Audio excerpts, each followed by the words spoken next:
अस्सलाम वालेकुम people, welcome to defence outpost. तो J-10C एयरक्राफ्ट के बारे में आप सबको पता है कि चाइना का एक काफ़ी पोटेंट फाइटर एयरक्राफ्ट है, एक्सपोर्ट के लिए भी रेडी है। जो उसका J-10C वेरिएंट है उसे चाइना इस टाइम के ऊपर मार्केट कर रहा है। और सबसे पहला जो कस्टमर है J-10C एयरक्राफ्ट का चाइना के बाहर, चाइनीज़ मिलिट्री के बाहर, वो पाकिस्तान एयरफोर्स थी। एंड अब इस टाइम के ऊपर जो कुछ रिपोर्ट्स आ रही हैं, इसी लिस्ट के अंदर एक और कस्टमर ऐड होने वाला है जिसका नाम बांग्लादेश है। बांग्लादेश एयरफोर्स की बात करेंगे तो हिस्टोरिकली जब से 1971 के बाद से ये काफ़ी चाइनीज़ ओरिजिन के जो फाइटर एयरक्राफ्ट हैं उनको यूज़ करते रहे हैं, जिनमें चाइनीज़ ओरिजिन के J-6 एयरक्राफ्ट भी शामिल है, जिन्हें F-6 भी कह दिया जाता है। पाकिस्तान एयरफोर्स भी यही एयरक्राफ्ट यूज़ करती रही है और अब वो इस टाइम के ऊपर F-7BG और F-T-7BG एयरक्राफ्ट यूटिलाइज कर रहे हैं, उनकी सर्विस में है। जिस तरह से पाकिस्तान के पास F-7PG है, वो हमारा कस्टमाइज वेरिएंट है तो उसके साथ PG आता है, और बांग्लादेश के पास अपना कस्टमाइज्ड वेरिएंट है तो उनके साथ BG आता है। और यही जो F-7BG एयरक्राफ्ट है बांग्लादेश एयरफोर्स के, मेनली इन्हें रिटायर करना है। सिमिलरली उसी तरह से जिस तरह से पाकिस्तान एयरफोर्स तकरीबन ऑलमोस्ट अपने जो F-7 और F-T-7 एयरक्राफ्ट हैं उनको रिटायर कर रही है या फिर कर चुकी है,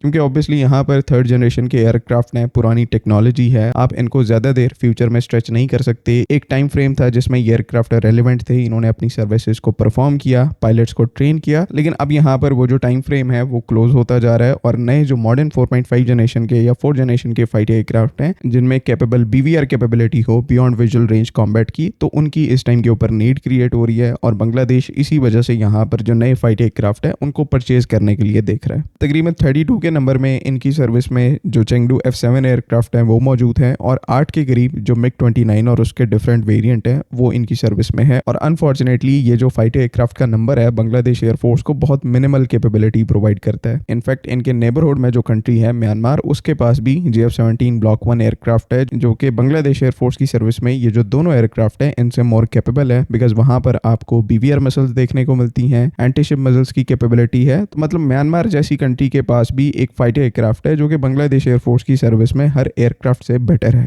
अच्छी बात यहाँ पर है कि बांग्लादेश के अंदर रजीम चेंज हुआ है, जो शेख हसीना वाजिद की प्रो इंडिया गवर्नमेंट है वो चली गई है, जिसकी वजह से इनकी मिलिट्री को कैप किया गया था कि वो इंडिया के अगेंस्ट में अपनी जो कोई कैपेबिलिटी है उसको डेवलप ना कर पाए। अब क्योंकि वो कैप जो है वो खत्म हो गया है, तो इस टाइम के ऊपर बांग्लादेश की जो मिलिट्री है वो अपने आप को फुल थ्रॉटल में एक मॉडर्नाइजेशन प्लान के लिए प्रिपेयर कर रही है, जिनमें इनकी जो एयरफोर्स है वो सबसे पहले नंबर पे है। तो BAF के लिए एक नया फाइटर एयरक्राफ्ट देखा जा रहा है, जिसमें यूरोफाइटर टाइफून, J-10C और JF-17 ब्लॉक 3 जो हैं, ये 3 एयरक्राफ्ट मेनली यहाँ पर टॉप पोजीशन के ऊपर मौजूद हैं। पिछले साल अभी जो बांग्लादेश एयरफोर्स के चीफ हैं वो पाकिस्तान आए हुए थे, और यहाँ पर ऑफिशियली JF-17 ब्लॉक 3 से रिलेटेड डिस्कशन जो है बांग्लादेश और पाकिस्तान के दरमियान स्टार्ट हुई थी, और कहा जा रहा है कि अब वो डिस्कशन भी अपने फाइनल फेज के अंदर है। इवन कुछ रिपोर्ट्स यहाँ पर ये भी हैं और इसके ऊपर काफी डिस्कशन भी हुई है कि एक जो सिमुलेटर है, फाइटर सिमुलेटर JF-17 का, उसको भी पाकिस्तान की तरफ से बांग्लादेश को ट्रांसफर किया जा चुका है। तो JF-17 ब्लॉक 3 ऑलमोस्ट कंफर्म्ड और लॉजिकल चॉइस है यहाँ पर बांग्लादेश एयरफोर्स के लिए। F-7 जैसे जो एयरक्राफ्ट हैं जो कि इनकी सर्विस में है उनको बड़े नंबर में रिटायर करने के लिए जो चीज यहाँ पर लग रही है, असल कंपटीशन यूरोफाइटर टाइफून और चाइनीज J-10C एयरक्राफ्ट के दरमियान है। और जो रिसेंटली यहाँ पर रिपोर्ट्स आ रही हैं, बांग्लादेश की जो एयरफोर्स है वो चाइनीज J-10C एयरक्राफ्ट को ज्यादा फेवर कर रही है, और उसके पीछे लॉजिकल रीजन भी है। यूरोफाइटर टाइफून के कंपैरिजन में ये एयरक्राफ्ट प्राइस के अंदर हाफ है, मेंटेनेबिलिटी में किसी भी यूरोपियन ऑप्शन से कॉस्ट इफेक्टिव है, और कैपेबिलिटी वाइज भी अगर आप यहाँ पर देखेंगे तो बेस्ट जो 4.5 जनरेशन के एयरक्राफ्ट की कैपेबिलिटीज हैं उनको पोज करता है। मॉडर्न AES रेडार है, लॉन्ग रेंज की PL-15 जैसी एक BVR मिसाइल है, और ऊपर से मोस्ट इंपॉर्टेंटली जो फीडबैक पाकिस्तान एयरफोर्स की तरफ से इस एयरक्राफ्ट से रिलेटेड बांग्लादेश एयरफोर्स चीफ को दिया गया है, वो इसको बांग्लादेश की नजर में और ज्यादा एक इंप्रेसिव प्लेटफॉर्म बनाता है। साथ ही साथ चाइना जो है वो पेमेंट प्लान प्रोवाइड कर रहा है, जिसकी वजह से और ज्यादा एक ईजीनेस हो जाती है J-10C एयरक्राफ्ट को अक्वायर करने में, बिकॉज चाइना का इंटरेस्ट है कि बांग्लादेश एयरफोर्स J-10C एयरक्राफ्ट जैसा एक पोटेंट प्लेटफॉर्म अक्वायर करे, साथ ही साथ JF-17 ब्लॉक 3 को अक्वायर करे। बिकॉज इससे होगा क्या, जो चिकन नेक का एरिया है, जो 7 सिस्टर स्टेट्स का एरिया है, वो ज्यादा कंटेस्ट हो जाएगा। उस साइड से चाइनीज एयरफोर्स ने इंडियन एयरफोर्स को काफी ज्यादा टफ टाइम दिया हुआ है, इधर से बांग्लादेश एयरफोर्स की कैपेबिलिटी डेवलप होती है। तो इंडियन एयरफोर्स जिस तरह से वेस्टर्न साइड के ऊपर 2 फ्रंट्स के अंदर डिवाइडेड है, इसी तरह से ये जो ईस्टर्न फ्रंट है बांग्लादेश और चाइना का, यहाँ पर भी ये 2 फ्रंट्स के अंदर डिवाइड हो जाएंगे। और आपकी स्ट्रेंथ, आपकी ताकत जब डिवाइड हो जाती है, तकसीम हो जाती है, तो ऑब्वियसली उसने कमजोर होना होता है, और इसका एडवांटेज इस टाइम के ऊपर पाकिस्तान को भी है और चाइना को भी है। इसी वजह से यहाँ पर चाइना सपोर्ट कर रहा है और पाकिस्तान का तो आपको पता ही है कि फिर हमारा एक रिलेशन है, हमें सपोर्ट करना पड़ता है और हम इस टाइम के ऊपर सपोर्ट कर रहे हैं। और बाकी इंपॉर्टेंट पॉइंट यहाँ पर ये भी है कि बांग्लादेश एक्चुअली में अब इन चीज़ों को हाईलाइट कर रहा है, शोकेस कर रहा है कि अब वो इंडिया की एक वैसल स्टेट नहीं है। उनकी अपनी अब एक पॉलिसी है, अपनी एक स्ट्रैटेजी है जिसके ऊपर काम करेंगे और पाकिस्तान जो भी उनके साथ कोऑपरेशन करता है उसको कॉम्प्रोमाइज़ नहीं करेंगे। कहीं ना कहीं ये उनकी स्ट्रैटेजी है और इसी वजह से चाइना भी आके आकर हेल्प कर रहा है और पाकिस्तान तो ऑब्वियसली यहाँ पर पहले से मौजूद है।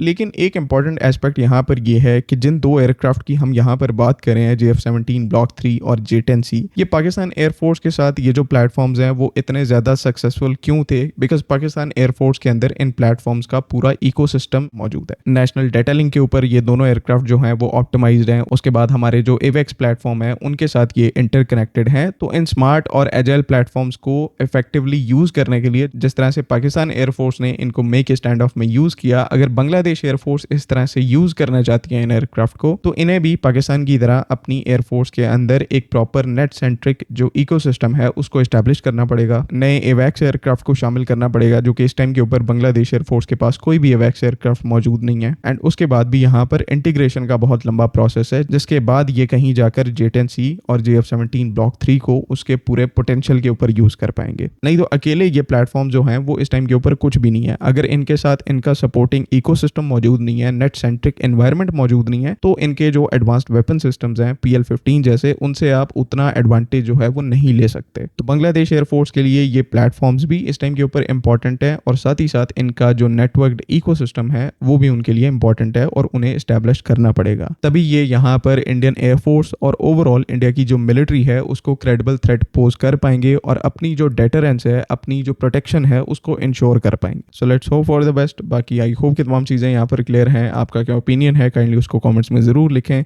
अगली वीडियो तक के लिए अल्लाह हाफ़िज़। पाकिस्तान जिंदाबाद।